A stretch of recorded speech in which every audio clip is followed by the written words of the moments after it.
Welcome back. I'm glad you're here. Welcome back. Like you went anywhere. I'm the one that went away. Now I'm here with you. I'm CharLee Simons. I'm your host here on Do Not Talk. Talk about two things you're never supposed to talk about: politics and religion. There's so much stuff going on in the world, and we look at just the United States of America. I learned that when I was on a trip to Australia one time. And something happened that the U.S. was involved in, and it was like it had military implications, and it was just terrible, and it was an accident. But it involved a civilian airline or plane. And terrible tragedy. And I'm on this flight to New Zealand, then going to Australia, broadcasting live, getting ready to broadcast live from there for a radio station and a media company I was working for in San Francisco at the time. And they were trying to promote tourism. And so that was my job, to make Australia look great. And my first experience with Australia was a bunch of Aussies on the plane heading back home from the U.S.,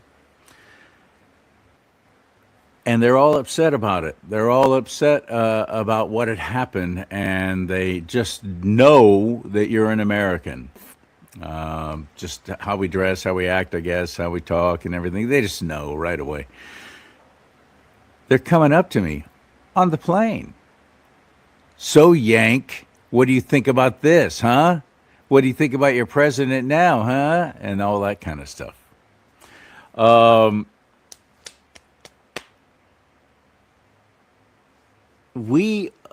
one of them actually said this when I said, I really don't know a lot about it. And I'm sorry I can't engage with you in this conversation, other than I know it was an accident. And they were angry. I'd never experienced anything quite like that. And I'm kind of trapped on this plane with a whole bunch of hostiles, really, because I'm a citizen of the United States. I wound up really liking the Aussies, all of them that I got to know and got to meet and got to hang out with while I was there. I liked them a lot. I'm sorry to see what's happened to their country, and I'm sorry that they let that happen. Bottom line, they did. They're in trouble now. But anyway, back to my story. They're really angry. And one of them said, "You Yanks, you think the whole world revolves around your country. You don't even know what's going on in the rest of the world." And, I did the usual really intelligent response of, "Nuh-uh." But he was right. That is how we are. We don't know. And we don't care. Unless it's something really, really, in your face. For the most part, we're like, we got enough problems of our own. Let's take care of our own. I'm not saying that's a bad thing, actually. I kind of feel that way, too. But it would be better if we were maybe a little bit more aware of what's going on. So Juan O'Savin, who is back on my show again. Thank God. I always love hanging out with him. He's that cool kid in high school that I just wanted to be friends with, just because I just thought he was so cool and I wanted to be like him. That's Juan to me. He's that friend in high school that I just wanted to be friends with because I was nowhere near cool or had it all together in any way possible. I was the nerdiest, geekiest, goofiest kid in school. But I wanted to be friends with the coolest kid in school just because who didn't? So Juan, I never know where he is. Well, we're trying to coordinate him getting on the show. And a few weeks ago, texting back and forth, he goes, "I'm in Korea." Korea. And here's a little video sample of what he was doing there. A.E. West must be investigated, and instead of just starting here in Korea, I think we're going to start in the U.S. and come back to Korea, because they didn't just attack elections in Korea, they attacked elections across the world, and we're going to stop it. That's what this is about. 반드시 수사해야 될 것입니다. 한국에서 A웹을 수사할 것뿐만 아니라 미국에서 A웹을 수사할 것입니다. 왜냐하면은 A웹은 부정선거에 치밀한 부정선거를 자행을 했는데 한국뿐만 아니라 전 세계에 특히 미국에서도 자행을 했기 때문입니다.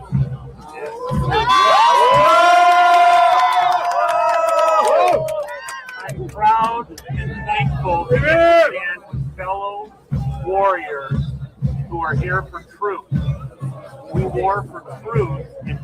safe, and I'm glad to stand with you. 저는 여러 전사들과 함께 서게 됐다는 것을 너무나도 자랑스럽게 생각합니다. 우리는 진리를 위해서 싸우고 있는 전사들입니다. 안 돌려요. 하나도 안 돌려요. Fight, fight, Fight, fight, fight! Fight, fight, fight! Wow. This ties in with the whole, did you know? We know about election fraud here in the U.S. Have we ever even thought that I wonder if this is happening anywhere else in the world?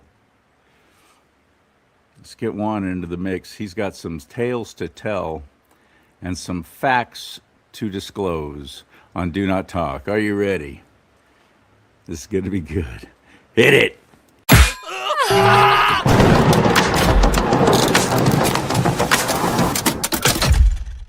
Hey there, kiddo. Hey, cool kid in high school. What's going on? Oh, just trying to get all the errands run. You know, I'm back here in the States for just a few days, and I've got several places I have to go. So I was trying to get a few errands run and before we head back out again. But yeah, South Korea. You know, Head back out again? Oh, yeah. Like, yeah. go ahead. Well, South Korea.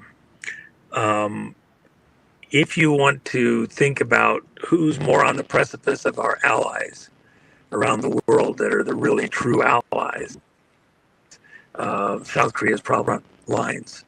And in the election, they just had recently, where now there's a communist basically running South Korea. Yeah. Well, I mean, you've got China there on the border trying to move into South Korea. They didn't win their 38th parallel with North Korea, and so they're doing a different type of invasion, and literally are moving in. The politicians have been bought and paid for by China for a number of years now, and so they've gotten laws passed that now make the border with China absolutely open. And in fact, Chinese can move to South Korea, live there, buy property, do work, whatever, apply for the full citizenship while they're there. And it's literally just, almost just signed away. There's very little they have to do in order to become a South Korean citizen. And so South Korea, a population of 50 million right now, is undergoing a huge China invasion. Depending on whose figures you're by, somewhere around 10% of the population is Chinese. And they're not just Chinese wanting to become South Koreans, they're Chinese wanting to take over South Korea. And with this open border policy, right now, they could legally have 100 million Chinese move into South Korea. China has that kind of a population ready for the move. Yeah, easily. Shoot, that's just one village. Yeah. Well, and so what they're on a trajectory, wanting to move in about 10 million a year. At that rate, South Korea, as we know it, ceases completely to be South Korea, probably in as soon as three or so years. And the momentum is such that it wouldn't be much longer after that, could be even sooner. The Chinese are coming in, they get money from the Chinese banks, and they buy property, and then they, rent it out, lease it back out to South Koreans, but they're becoming the main property holders, especially in key areas. And so the South Koreans are losing their footing in their own country right up from underneath them. It's happening very, very quickly now. China has done this in large measure because of the way that the votes have gone. And there's a Chinese operation, Chinese funded and run, with assistance by USAID and Soros and others, called AWEB. And it's an association, world election groups. And so they're cooking elections all over the world. In fact, one of the places that is going hot and heavy right this second is Zambia in Central Africa. And there's all sorts of mischief there because China needs the minerals from that country. So through all sorts of mischief, they've got a number of the politicians on the run, legal issues like has been done in so many places in the world, which we saw with Trump even, and are undermining the government of Zambia and taking it over. This is similar to things that they've attempted to do Rwanda, Congo, South Africa.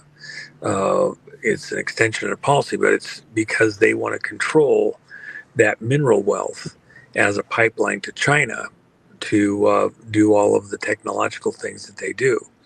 In South Korea, what's critical there is South Korea is a hub for all things into the West, especially into the United States, including shipping. And it's also, a lot of people don't realize this, South Korea is a hub for shipping in what they see as the future of the world over the next 10, 15, 20 years as we open up the North Passage. And that allows them to transit goods from China to Europe in about 20 days, as opposed to what right now takes 40 to 50 days, going through the Mideast and like that. So China sees South Korea as an absolutely vital location. Plus, we have U.S. base there, basing there, and are opposing them towards North Korea. They want that to end. They'd like to merge the Koreas, but under a more communistic type of a setting. And so there's great drama afoot in South Korea. Through the last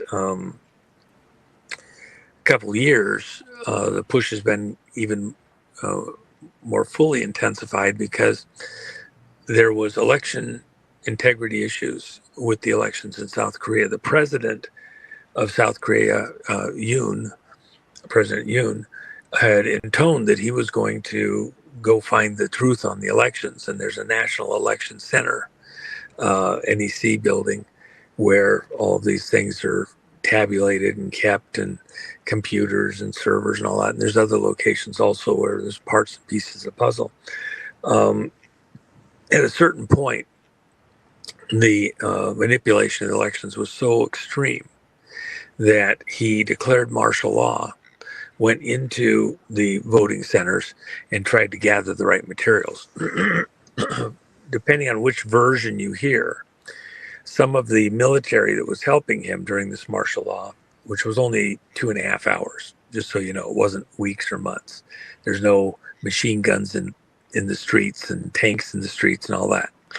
He did it because legally he couldn't go into the election centers unless it was under the auspices of a national emergency. And so he declared that so he could go in and try and get the documentation that would help prove that the elections had been hijacked. They didn't get the right material for whatever reason. There's a couple versions on this. And then when in the course of all that, after they lifted the martial law, the Democrats, that's literally the party that they are, is the Democratic Party in South Korea, along with a few rhinos in their conservative party, the PPP, went in and, said he was an insurrectionist, that he was violating the law. They got him impeached out of office, and then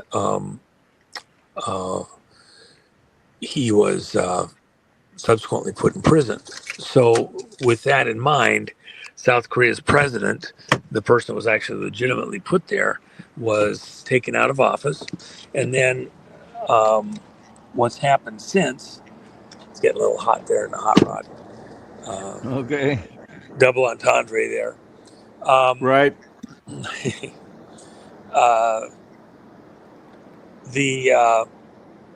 there was an interim acting president, which was the prime minister, uh, uh, Prime Minister Huang, who's a friend. And then what they did was the president in prison, they went ahead and held the additional elections. In the course of those additional elections, built out the Congress with more of these liberal-minded people. And South Korea at this point in time has now been completely hijacked. One of the things that they did, just to kind of give you a perspective, is that they changed the rules up at the 45th parallel there.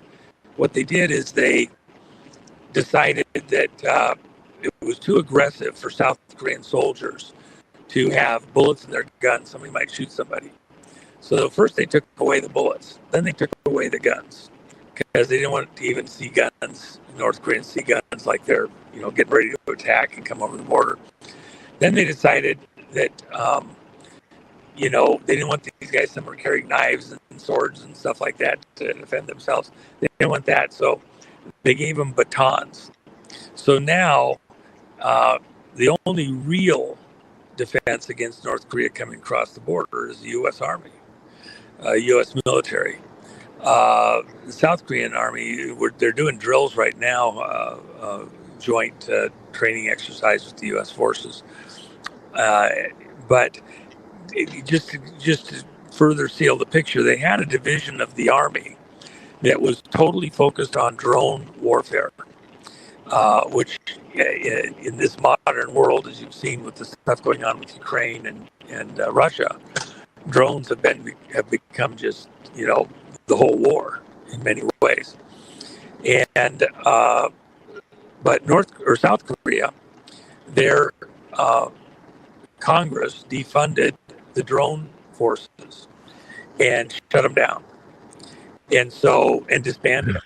So there is no drone warfare capability within the South Korean Army at this point in time. Why would they? Well, we know why they would do that.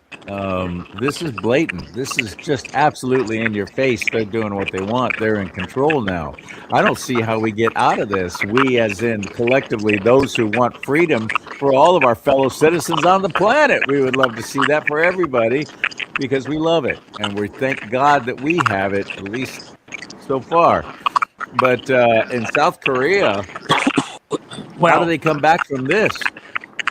It even gets worse because you actually have the current president of South Korea, Lee, who was in court on trial, and they actually proved a number of things where he had been involved in some illegal activities. One of the things is that he sent money to North Korea and was helping them out with some stuff. As a private that citizen? would be treasonous. Well, as a private citizen out of his own bank accounts. So, and then there's allegations of drug running and things like that. I mean, he's the Maduro of Asia in many ways. Great. That's great. And he's in power. They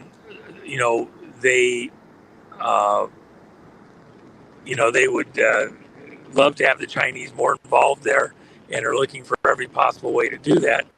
Anything with the U.S. or the West, they're damaging it to the best of their abilities, and hoping that Trump will decide that they're not being a good partner and pull the U.S. forces out of South Korea.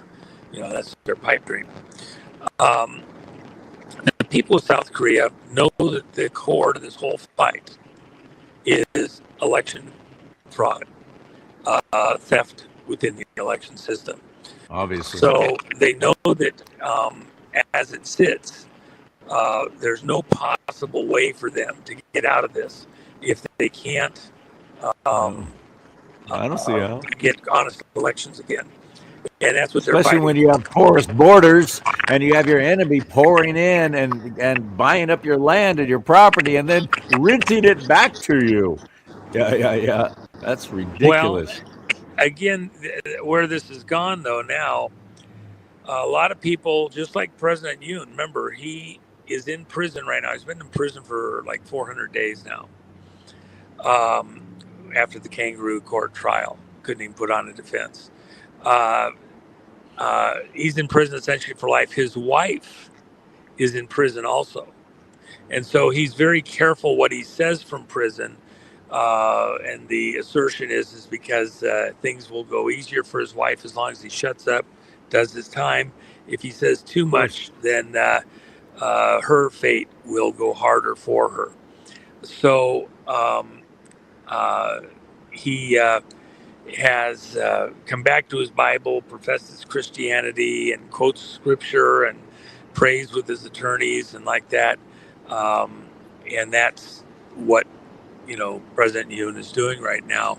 But the real crisis is this. The people understood that there was fraud. There was even fake paper, Chinese paper. We even went, other paper that wasn't the legal paper for ballots in various elections. So when the vote was put out to the public over this last election, June 3rd, what happened was similar to what happened in Arizona and other places here in the U.S. A couple of years back. The paper didn't fit the tabulators, so they couldn't get the votes counted right. It was printed the wrong size, but then they didn't have enough paper ballots. And what had happened, there was a little bit of a scam going. The conservatives knew that every day ahead of the election that you vote, in early voting, gives them time to adjust the numbers and the algorithms to hide the steal. So they were of the mind that let's all vote on election day. That's the day we're supposed to vote, and get our vote counted. And then they won't have the algorithms to fuss with the vote. Well, come election day, they go to vote, and there's not enough ballots, and some of the ballots don't work. And so you had a huge percentage of the population couldn't vote. And the places where things didn't work were the more conservative locations, districts. So as the day progressed, they just said, well, we don't have enough ballots, so we're closing the voting poll center. People got pissed off. They moved the ballots, said the vote was such and so, moved the ballots to the Olympic Stadium in the Olympic Village from the Olympics a few years ago. There's a beautiful park there. And they had them there. Then they were going to transfer them over to the NEC. That was like a central collection site, then send them all over to the NEC to count and do whatever they do, store them. People were pissed because they couldn't vote. So a handful of people blocked the doors before they could pull these ballots out. Then other citizens began showing up, got on their cell phones, other people showed up. Next thing you know, you got 90,000, 100,000 people, depending on whose figure you want to go by. Maybe more, that show up at the Olympic Center spontaneously. Now, this wasn't a protest by any specific group. Nobody filed something with the police for permission to protest, which is an important point. The park is open 24 hours a day. People are able to come through there. It's like in the law for citizens to be able to enjoy the park. So they all come down there and they block the doors. The police wanted to come collect the ballots, and Prime Minister Huang, tried to go in and observe and document what was there. Got blocked, had kind of a fracas. He's really the most well-known and popular politician in South Korea right now, and has been for a very long time. Beautiful, he and his wife, fantastic friends. And so the crowds have stayed, and the whole time, continuously, from January 3rd to right this second, there's a continuous cry from the crowds of people that have come. 24 hours a day, hand count, paper ballot, counted where cast, stop the steal. No more stolen elections. They haven't still going stopped on at all. And the crowd goes up, it goes down. By morning hours, it might be down at 1,000. By afternoon, it's back up to 3,000, 4,000, 5,000. Weekends, it might be 10, 15,000. But they've had a continuous presence there. The police are a little bit wary to go in because of a couple of key issues. First off, when they first came and tried to disperse the crowd in the first day or two, a lot of people noticed that the police officers, when they tried to identify who they were, weren't people that were within the police force that they knew of. And there was strong allegations, suspicion, indications that these were Chinese soldiers with police uniforms brought in to dispel the crowds. And there's been quite a bit of subsequent work that if they get in the right court, they'll prove that. Then the problem is that if they did come in and try to do a power move to remove the ballots, literally within minutes, tens of thousands of people would be able to descend on the park or any pathway to get those votes over to the NEC. You know, they've had protests with 250,000 people in the streets. They just stop traffic where it's at. You know, they want to helicopter it out. Well, they might be able to do that, but it's several tons. So there's this, and the people, what do they want? They want the ballots that are in there to be opened in public with neutral observers present. They'd even like American observers present, and not the Biden crowd, by the way. And to look these ballots over, because they also believe in the course of looking at them, they're going to find that many of the ballots are printed on this paper that was not the legal vote paper. So with that in mind, there's a hell of a fight coming up, being built out. And, you know, it's gone on since June 3rd. The people more and more broadly recognize that it's the stolen vote that's the cause of so many of their problems within the country, because the politicians are getting in are bought and paid for by China. And by the way, you know, I went and viewed a lot of sites with some of the South Korean folks that we're friends with out of the coalition. And one of the interesting things is right next to the Chinese embassy is the largest post office in South Korea. Oh, well, that's an interesting thing. You know, if you got mail-in votes and there's all sorts of mischief there, that could be a problem. But then you go over to the Democratic headquarters, where the Democratic Party, it's literally called Democratic Party in South Korea, headquarters is. And it's, you know, huge, I think it's 10, 12-story building. And on one side of this skyscraper, you have the Democratic Party. Literally on the other half of the building, all the way to the top, is another post office. And then you go to other sites around the country, and you have the same thing. The post office is right next to these critical vote centers, party locations, etc. I think we saw 5 of them just like that. And I'm like, oh my gosh, because it's the mail-in vote that is being primarily used for the fraud. That's why they want to eliminate the mail-in ballot in South Korea also, the protesters. And the politicians are not listening to the people. Of course, why wouldn't they? Because they got into office through these frauds and they're being greased by China. So some kind of a dust-up is forming up. It's going to be epic. And that, you know, is just getting going. But the other thing is this AWEB World Elections racket, they're involved. They have centers in 111 countries. They have 121 vote centers for helping to get honest votes and all that sort of thing, and help promote the mail-in ballots. Wait, what? Everything else. So this is a worldwide thing. Oh yeah, and China and Soros. By the way, any time You hear the name George Soros, you must substitute or hyphenate MI6, British intelligence. He is a creation of British intelligence. That's why they never went after him when he was shorting all of these markets around the world so they could get a black bag full of money. George Soros is just the cover boy for MI6. And let me add one other thing. Remember, Hong Kong was controlled by the Brits. All of the trade and everything coming in and out of China for a very long time.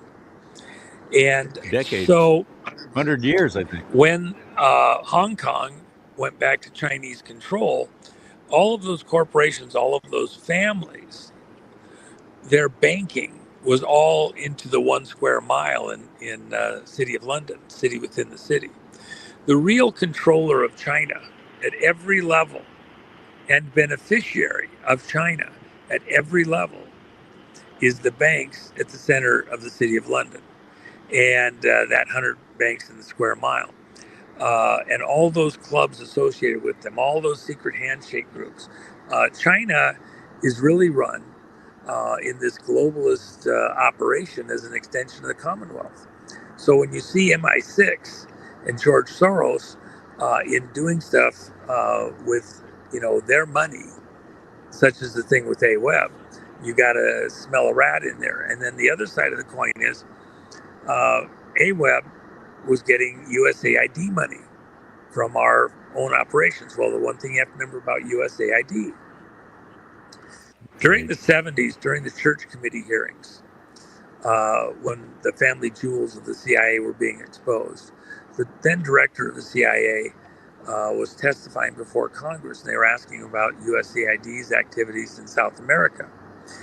And when he was asked a direct question, he said, there is no person working for USAID in South America who is not in the employ of CIA. Okay, it was a cover. So then you go to other countries. He literally admitted that on the stand, Yes. under oath, I guess. Well, he was testifying to Congress under oath. Oh, was that okay? I got you. And Testifying to Congress. So, but that goes to other places around the world. The whole operation anywhere in the world was being, where USAID was at, was a CIA operation. And part of the reason why that's so important, for example, who was Obama's mama working for? She was working for USAID when she was in Indonesia, when it was a super hot spot. Okay, so who was she really working for? And by the way, in Indonesia, with the work that she did for USAID, identifying families and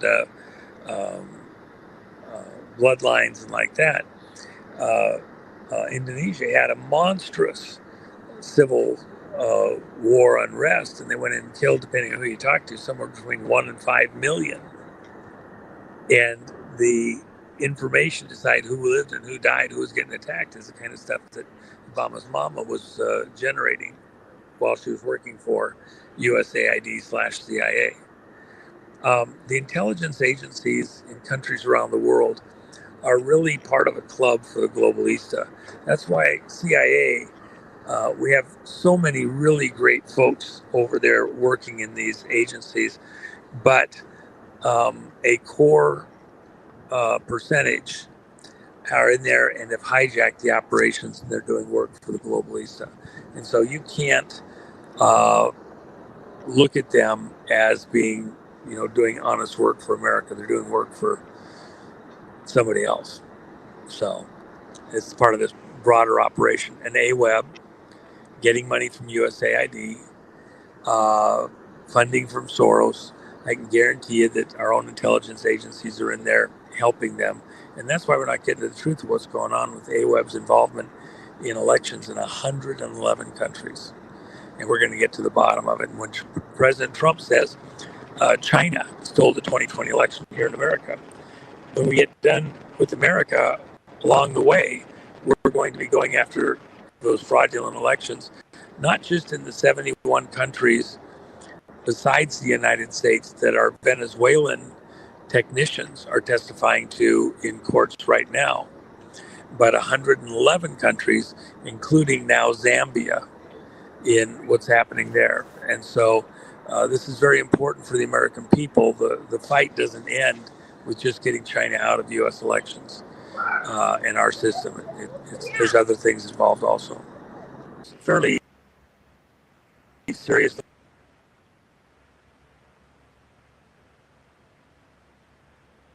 What now? You froze up. You froze up.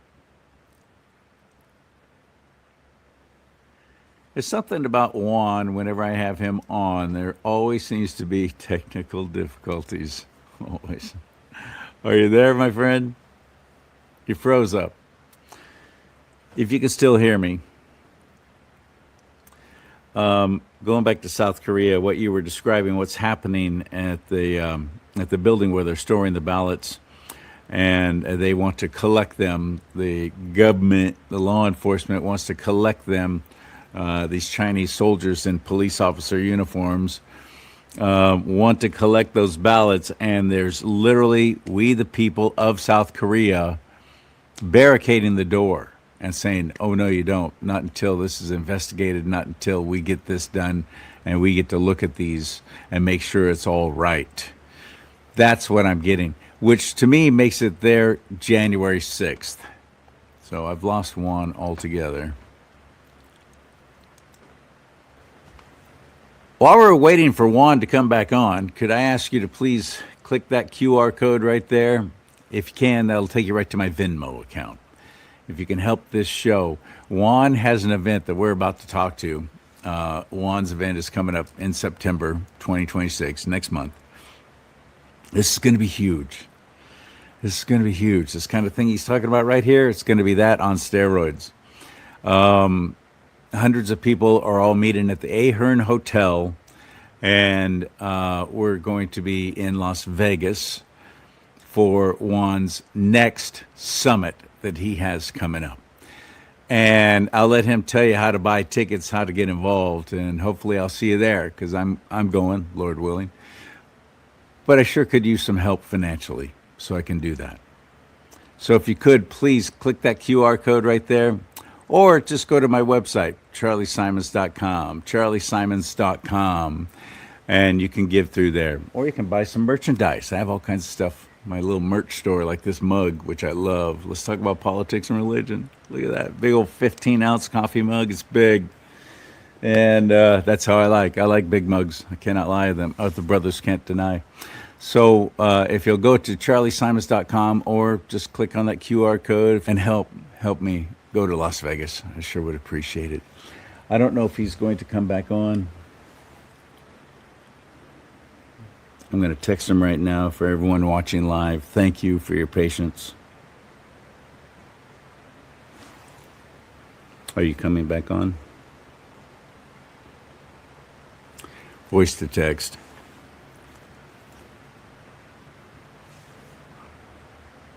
So when Juan comes back on, I want to ask him about this event going on at the park in South Korea, where citizens are showing up and barricading the doors where those ballots are kept from their recent election in June, which sounds like it was very dirty, and the people realize that. Automatically, my mind goes to January 6th. That's why 1 million of us showed up from all over the country to let our voices be heard, that we know that something wasn't right with this election, and we don't want you to certify it until we find out and figure this out and get it done right. That's what that was all about, bottom line. And then look what happened. FBI agents in the crowd trying to incite, trying to ramp people up. Them moving the barricades, inviting people into the building, Capitol building, and then arresting over 1,000 of them later on. And bringing them up on charges? No, just making them sit there in jail while they were trying to trump up and fake some charges. The whole thing was so foul, so foul. So this is happening in South Korea, but every day, around the clock, citizens are showing up and taking. This is amazing what's happening. Didn't see any of this on the NBC Nightly News. Didn't know anything about this. What's going on? You're not going to either. Last thing they want, these communists and media, last thing they want is people in other nations seeing this and going, hey, wait a minute. We can do this too. They don't want that. So these people are showing up and keeping them from taking out these, what they strongly believe are dirty ballots, basically. And the president of South Korea gets impeached and jailed. And as Juan said, it's been jailed for 400 days now, something like that. But that couldn't have been from the June election. Anyway, I'm unclear on all that. But the bottom line is, imagine January 6th if President Trump would have been, well, they did impeach him a second time, but then arrested. Imagine. Same thing. We're showing up going, no, don't certify this election. One day we did this. These people in South Korea are keeping up a vigilance every day, 24 hours a day. People are taking shifts, I guess, keeping them from taking those ballots out of that building. That's the heart of a lion right there. I've heard the South Koreans are great people.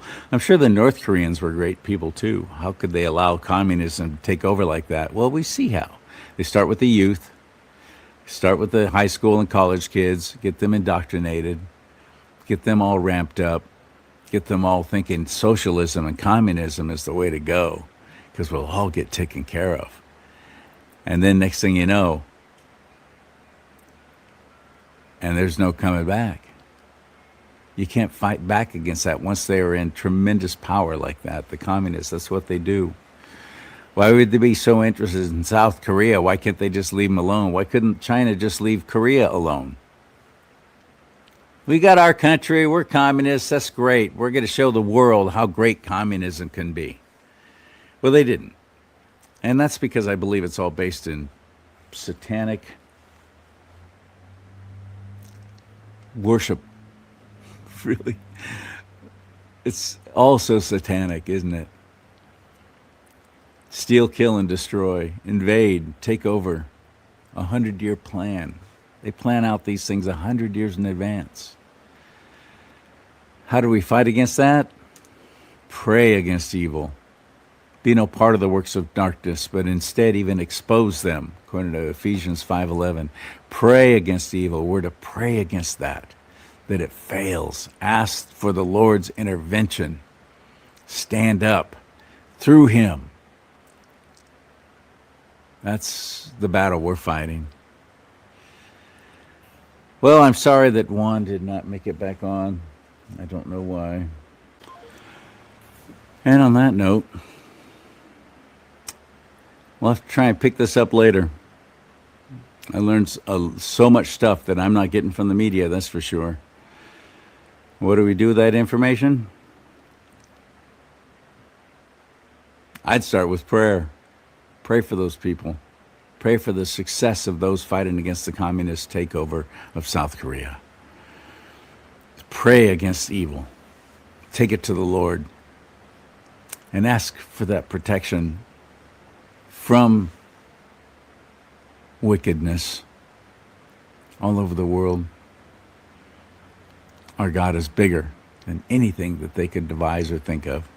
Our God is bigger. Don't forget that. May God bless you and keep you. May God bless America. But most importantly, America, bless God.